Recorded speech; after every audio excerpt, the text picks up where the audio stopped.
Thank you. First of all, I'm a little bit perplexed by the change of but I thank you. I would like to thank the organizers for the invitation. I am really enjoying the stay here. Yeah, I'm going to talk about capillary surfaces in three-dimensional homogeneous spaces. My outline is like this. I'll first talk about the capillary surfaces in R3, just definitions, and then I'll talk about catenoid, its definition, and a new characterization of catenoid by Juncheol. And then I will talk about Bryant surfaces in H3, its definition, and the Bianchi-Calo method. This one is a very old one, but it is very useful. And I'll talk about my main result. So let me define the capillary surface in R3. A capillary surface in R3 is just a minimal or constant mean curvature surface meeting other prescribed surface in constant contact angles. Basically, it comes from physics. So let me explain some physical background. Physically, capillary surface represent the interface between two liquids or liquid and air in equilibrium. In general, capillary surface does not have a constant mean curvature, but if we ignore the gravity, then it has a constant mean curvature. Yeah, right. In this picture, the surfaces here does not have a constant mean curvature, but it is very close to constant. The mean curvature is very close to constant. And if the liquid meets a homogeneous rigid solid, then the contact angle between the solid and the surface is constant. Yeah. Right, so even though this surface does not have a constant mean curvature, the contact angle is constant. It's the definition of a capillary surface. And let me talk about the catenoid. Catenoid was discovered by Euler in 1741 by rotating the catenary x1 equals Cauchy x3 around the x3 axis. And in 1776, Musonier verified that the catenoid has zero mean curvature, or catenoid is the minimal surface. Yeah. And it is clear that the catenoid meet every horizontal plane in constant angles. So you can make a capillary surface from a catenoid. Yeah. Let me tell you some factors about minimal surface. Our surface in R3 is minimal if it has a zero mean curvature, or H is identically zero. The mean curvature is identically zero. And it is easily follows from this fact that the intrinsic Laplacian of x, the immersion, is zero. So each coordinate function is harmonic. Yeah. And for minimal surface, the stereographic projection of its Gauss map N. So the G is meromorphic. Yeah. Using this, Enneper and Weierstrass obtained a representation formula for minimal surface. It says that if sigma is a minimal surface in R3 and M is Riemann surface, then sigma can be represented by this conformal immersion. Here, F is a holomorphic function, and the pair F and G is called the Weierstrass data for sigma. Yeah.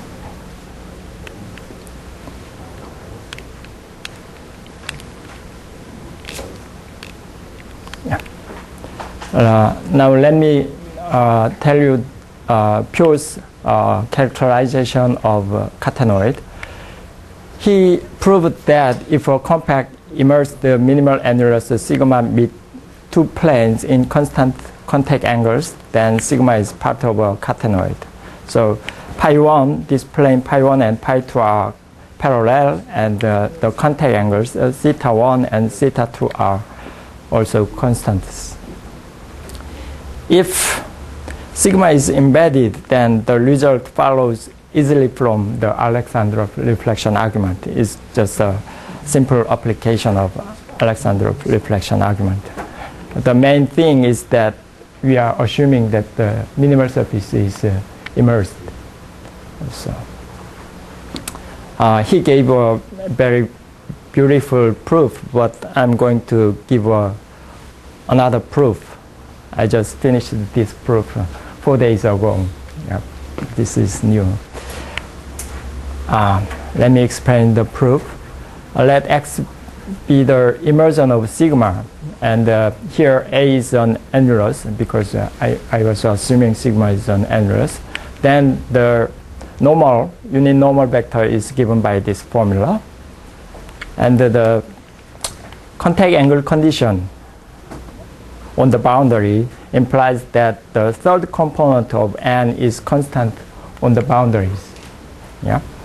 Then it then follows that G, mod G is also constant on the boundaries. Yeah.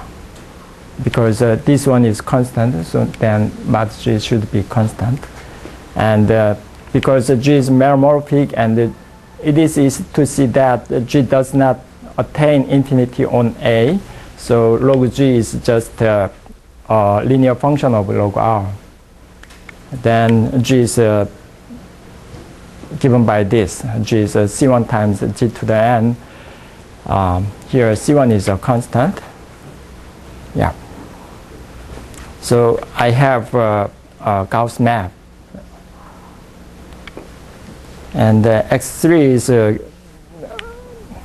from X3, the third component of X, I have F is C3 over G to the N plus 1. So I obtained the Weierstrass data. Yeah. And if n is 1, then sigma is just catenoid. But it is not easy to prove that n is 1, so I'll go around. X was a conformal, so, and its conformal factor is just this. Lambda square equals C4 over mod G square times 1 over G square plus G square squared. And let me consider the level curve, sigma t. It's the intersection of sigma and the plane x3 equal t. And it is just the image of the circle mod G equals R. So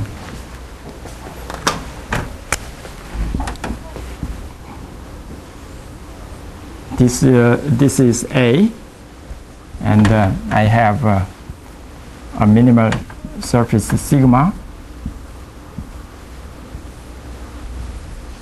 and the level curve sigma t is this one. So this one is a sigma t, and sigma t is the image of some circle here, whose radius is r. Yeah. And I can compute the curvature of this plane curve, sigma t.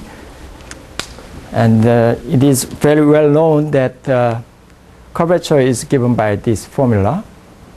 Here, r is constant because G equal R is this circle. And the lambda is also constant because G was C1 times G to the N. So lambda is also constant from here. And from here, we get just 1. Yeah. G was C1 times G to the N. So G times G prime over G is also just constant. So the whole thing is constant. So the level curve sigma t is a circle. Therefore, sigma t is a circle, and This means that sigma is correlated by circles. Yeah. Sigma, each level curve is a circle, so sigma is correlated by circles. But Riemann showed that there are 3 circle-correlated minimal surfaces in R3. The first one is the plane, and the second one is a catenoid, and the last one is Riemann's minimal surface, which looks like this. Yeah, this one is correlated by circles. Every curve is circles, and there are lines between them. But clearly, this one does not meet horizontal plane in constant angle. So we can conclude that sigma is a catenoid. Yeah. Now, this completes the proof of Pure's theorem, and now let me define the Bryant surface in H3. A Bryant surface in H3 is just the surface of constant mean curvature 1. And the well-known fact is that for simply connected minimal surface S in S3, there exists one parameter family of CMC1 surfaces in H3. This correspondence is called the cousin correspondence. And from this correspondence, Robert Bryant discovered a representation formula, which is similar to the Weierstrass representation formula for minimal surfaces in R3. Yeah. But this representation formula is quite complicated. I'm not going to use this one. Yeah. And finally, I will use the upper hyperspace model for H3. The H3 is just topologically this one, and the metric is given by this. Yeah, let me show you some examples of Bryant surfaces. This one, holosphere, is a simply connected Bryant surface, and is a cousin of a plane in R3. It's a simple one. And starting from a catenoid in R3, we can obtain this catenoid cousin. This one has a constant mean curvature 1, and it goes all the way out. Yeah. It's also rotational. This one is also rotational. Yeah. So if I use in the Poincare-Ball model, the catenoid cousins looks like this. I told you that there are one parameter family of cousins, so there are many of these. The natural question to me was that is a compact immersed annular Bryant surface in H3 meeting 2 parallel holospheres in constant angles is rotational. So let me go back and show you these 2 examples.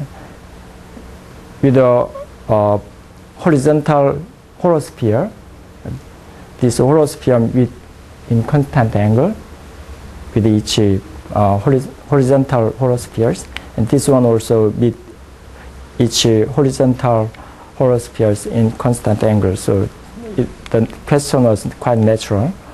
This question is quite natural, and I succeeded in proving that that question is true. And to explain the proof, let me first define the hyperbolic Gauss map. Sigma is a given surface, and at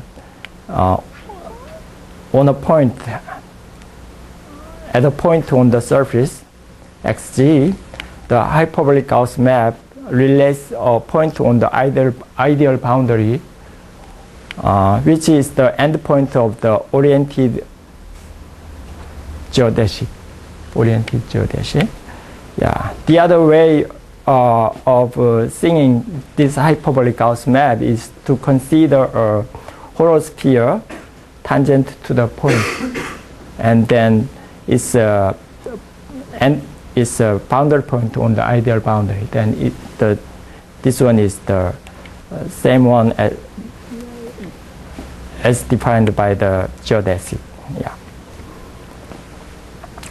For the Bryant surface, the hyperbolic Gauss map is also meromorphic.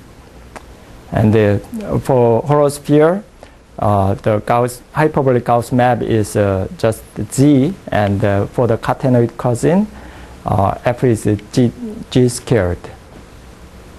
Yeah.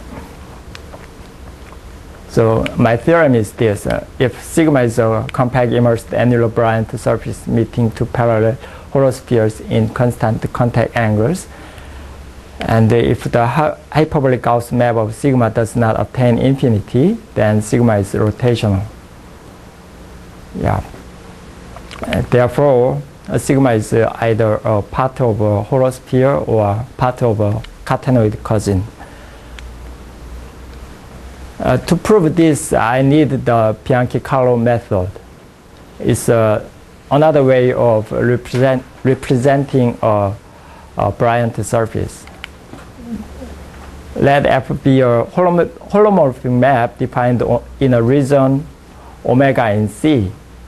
Then these equations define a surface in H3, and its mean curvature is just 1. So this defines a Bryant surface. This formula looks quite complicated, but one good thing about this is that it does not contain integral. It's just derivatives. It contains only derivatives. So moreover, for this surface, F is the hyperbolic Gauss map of the surface.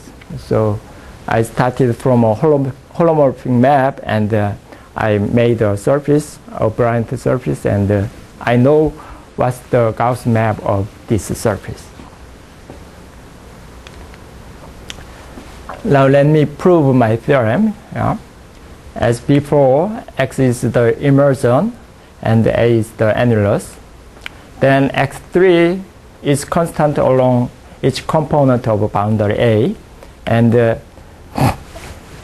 N, the Euclidean uninormal, is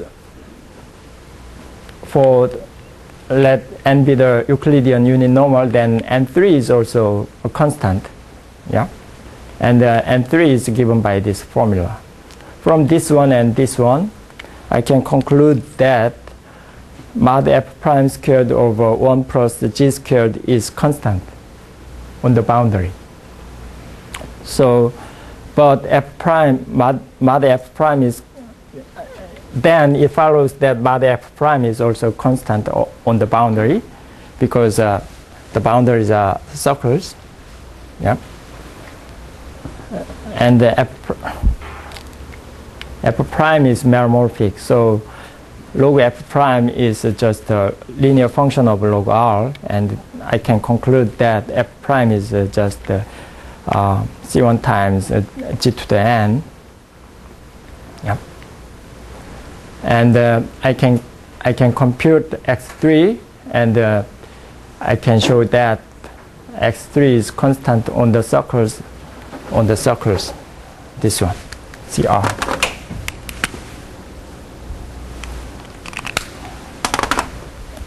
So the level curves of sigma is the image of the concentric circles. Yeah. If I can show that the level curve X3 is constant are circles, then I can say something. Yeah. So as I told you that I can consider holospheres instead of the oriented normal geodesic, and the radius of this holosphere, Euclidean radius of this holosphere, is given by this formula. The R is 1 plus mod G squared over 2 times F prime G. And on CR, on this circle CR, this one is also constant. Yeah. Yeah. So R is constant on the circle CR. So I can conclude that FC is a circle. FCR, sorry, I omitted R here. FCR is a circle. The image of this circle on the F is this one. Therefore, the image of CR on the F is a circle, and the XCR is this level curve.